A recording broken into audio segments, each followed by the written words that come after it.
साथियों 2026 में एक रूल लागू किया जाता है, यूजीसी इक्विटी रूल, जिसके बाद पूरे देश भर में विरोध प्रदर्शन होने लगते हैं। बाद में सुप्रीम कोर्ट भी फैसला सुनाता है और इस बिल पर या इस रूल पर स्टे लगा देता है और अगली तारीख दे देता है सुनवाई के लिए। क्या है पूरा मामला, इस वीडियो में जानेंगे। मेरा नाम है विवेक चौधरी और आप देख रहे हैं कंपटीशन गुरु यूट्यूब चैनल। प्यारे साथियों, सबसे पहले एक नजर में इस पूरी खबर को हम समझते हैं कि अभी एक्चुअली हुआ क्या है। तो इस बेंच पर बैठे थे जस्टिस सूर्यकांत और जस्टिस जयमाला जयमाला वांगची। इन्होंने टिप्पणी दी और इन्होंने कहा कि ये नियम समाज को बांटने वाले हैं या बांटने वाले हो सकते हैं और इनका दायरा बहुत विस्तृत है। इसके बाद जो नई डेट दी गई है, नेक्स्ट हियरिंग जो दी गई है वो है 19 मार्च, यानी अब जो फैसला कोर्ट सुनाएगा वो 19 मार्च को कोर्ट फैसला सुनाएगा। फिलहाल जो यूजीसी रूल है वो किस आधार पे चलेगा, तो ये जो बिल आया था वो ये जो रूल आया था 2012 में आया था और उसी आधार पर आगे कंटिन्यू रहेगा। इसमें कोई चेंजेस अभी नहीं हुए हैं। इसके बाद इसकी जरूरत क्यों पड़ी, तो मैं आपको बता देता हूं कि रोहित बेमुला और डॉक्टर पायल तड़वी इन्होंने दोनों ने जो है कैंपस में भेदभाव के कारण जो है आत्महत्या कर ली थी। जिसके बाद जो है इनके घर वालों ने कोर्ट में जो है केस दायर किया, याचिका डाली और सुप्रीम कोर्ट में याचिका डालने के बाद 2026 में नए रूल जो है वो लागू कर दिए गए। यहाँ पर समिति बनी थी कोर्ट के आदेश पर। दिग्विजय सिंह की अध्यक्षता में एक समिति बनी थी जिसने ये नियम तैयार किए थे और इसका जो उद्देश्य था वो ये था कि जातिगत भेदभाव को पूरी तरीके से देश से खत्म कर देना। लेकिन क्या इससे केवल जातिवाद खत्म हो पाएगा या नहीं हो पाएगा, इसको विषय को थोड़ा डिटेल में समझते हैं हम लोग, है ना। और ध्यान से समझना आप लोग। देखिए, विवाद के मुख्य कारण क्या थे। कुछ लोग तो इसके सपोर्ट में आए, ये जो नया रूल आया है बहुत बढ़िया है। कुछ लोग विरोध करने लगे। अब विरोध करने वाले कौन थे, मैं भी विरोध करने वाला हूं, क्योंकि जो नया रूल लागू किया गया वो कहीं ना कहीं बिल्कुल गलत था। क्यों गलत था, देखिए, समर्थन में थे कि जातिगत भेदभाव भारत की एक कड़वी सच्चाई है जिसे खत्म करना जरूरी है। बहुत अच्छी बात है, बिल्कुल खत्म करना भी चाहिए, इसके लिए मैं 100% जो है सपोर्ट में हूं। लेकिन विरोध में क्यों हूं, ये देखिए, जर्नल कैटेगरी के छात्रों में डर है कि इन नियमों का इस्तेमाल उन्हें फंसाने या परेशान करने के लिए किया जा सकता है। बिल्कुल 100% किया जा सकता है। सपोज करिए कि मैं ओबीसी से हूं, किसी जर्नल वाले से मेरी आपसी रंजिश है, तो मैं उसे गलत तरीके से फंसा सकता हूं। मैं कह सकता हूं कि ये भेदभाव करता है मेरे जातिवाद को लेकर के, तो कहीं ना कहीं ये बहुत गलत हो जाएगा। इससे जो है स्थितियां सुधरेंगी नहीं, बिगड़ने की समस्या ज्यादा हो सकती है। इसके बाद साथियों, कोर्ट की चिंता क्या थी, क्या ये नियम सुरक्षा दे रहे हैं या फिर समाज में और अधिक बंटवारा पैदा कर रहे हैं। बिल्कुल उन्होंने सही कहा है सुप्रीम कोर्ट ने कि जो इनसे और ज्यादा जो है परेशानी हो सकती है देश को। ठीक है, इसके बाद देखिए सुप्रीम कोर्ट के चार बड़े सवाल उन्होंने कहा है। भाई कई सारे पॉइंट रखे हैं, कई सारे पॉइंट रखे हैं, इनको जरा समझ लीजिए आप लोग। सबसे पहला पॉइंट ये है, क्या इनका इस्तेमाल रंजिश निकालने के लिए होगा। बिल्कुल हो सकता है, क्यों नहीं हो सकता। दूसरी बात है विरोधाभासी परिभाषाएं। ये रूल 311 ई बनाम रूल 311 सी ये कंफ्यूज करता है। कंफ्यूज क्या करता है कि रूल 311 ई क्या कहता है कि इसमें जाति आधारित भेदभाव की परिभाषा दी गई है। भेदभाव तभी माना जाएगा जब वह SC ST OBC के खिलाफ हो। समझ गए, SC ST OBC के खिलाफ हो, यानी इसमें किसी और के बारे में बात नहीं की गई है। और कौन है मैं बताऊंगा।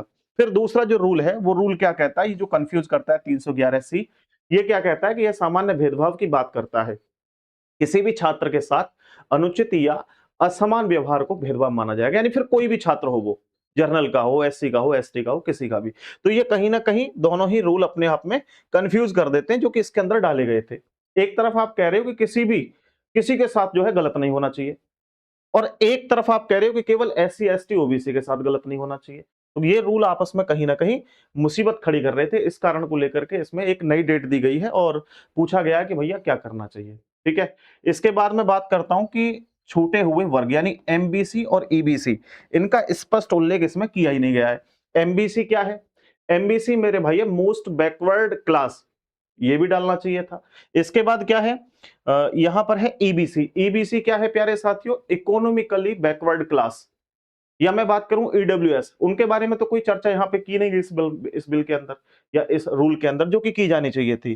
फिर ये आगे कहा गया है कि भाई सेग्रीगेशन की स्पष्टता, हॉस्टल और क्लासरूम के नियम अव्यवहारिक। यानी भाई एक बात बताओ, सपोज करो, बड़ी सिंपल सी कहानी मैं आपको बता रहा हूं कि हमने एक जो है क्लासरूम तैयार कर दिया। उसमें आप कैसे जो है वो मैनेज कर पाओगे कि एससी, एसटी और जर्नल को कैसे जो है कैटेगरी वाइज वहां पे बिठाया जाए? नहीं हो सकता। मैं आपको ग्राफ के माध्यम से समझाता हूँ और आसान भाषा में आप समझ पाओगे इसको। सबसे पहले इसका दुरुपयोग का खतरा कहाँ हो सकता है? कोर्ट ने माना है कि नियम इतने खुले यानी ओपन एंडेड हैं कि इनका दुरुपयोग किया जा सकता है और समांतर समांतर यानी कि पैरेलल, जैसे दहेज कानून है, मैंने आपको बताया था, या एसटी एसटी एक्ट प्रावधानों का कभी कभी गलत इस्तेमाल होता है। वैसे यहां भी रिवर्स डिक्रिमिनेशन का डर है। यानी दोस्तों ये जो रूल है जो बनाए जाते हैं, कई बार ऐसा देखा गया है कि एससी एसटी रूल को जो है गलत तरीके से भी इस्तेमाल किया जाता है। अगर वो अपने सही तरीके से इस्तेमाल करते तो डेफिनेटली बहुत बढ़िया रूल है, लेकिन अगर कोई व्यक्ति किसी को फंसाने के लिए गलत तरीके से लागू करते तो भैया ये कहीं ना कहीं बहुत गलत भी है। इसके बाद देखो परिणाम क्या निकला कि सुरक्षा की जगह यह व्यक्तिगत दुश्मनी निकालने का हथियार बन सकता है। बिल्कुल सही बात है। तो इसलिए इस रूल पर अभी रोक लगाई गई है। अब मैं और स्पष्ट कर देता हूं कि रूल 311 ई और रूल 311 सी क्या है और ये क्यों कंफ्यूज करते हैं, दोनों को समझना। देखिए जो रूल 311 ई है वो कास्ट बेस्ड जो है बांटता है, मैंने जैसा कि आपको समझाया एससी एसटी ओबीसी में। और रूल 311 सी क्या है? ये caste, religion, gender, race and नस्ल के आधार पर, जेंडर मेल फीमेल के आधार पर, कास्ट के आधार पर, धर्म के आधार पर, हर आधार पर बांट रहा है।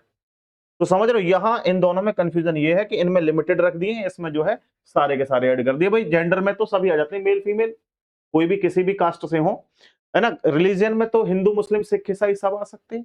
इसके बाद रेस यानी नस्ल भी हो सकती है अलग अलग तरीके से, कास्ट भी हो सकती है, कोई भी कास्ट हो सकती है इसमें। तो ये कहीं ना कहीं कंफ्यूज करते हैं। तो कोर्ट का सवाल ये है कि जब व्यापक परिभाषा में जाति पहले से शामिल है तो इसे अलग से परिभाषित करके जो है कंफ्यूजन क्यों पैदा किया गया है? तो यह है ड्राफ्टिंग की कमी है, इसी को दर्शाया जाता है, इस कारण से इस पर रोक लगाई है। इसके बाद और पॉइंट समझते हैं। कौन सुरक्षा से वंचित रह गया? भाई उनको भी तो सुरक्षा मिलनी चाहिए ना। देखो कौन कौन वंचित रह गए।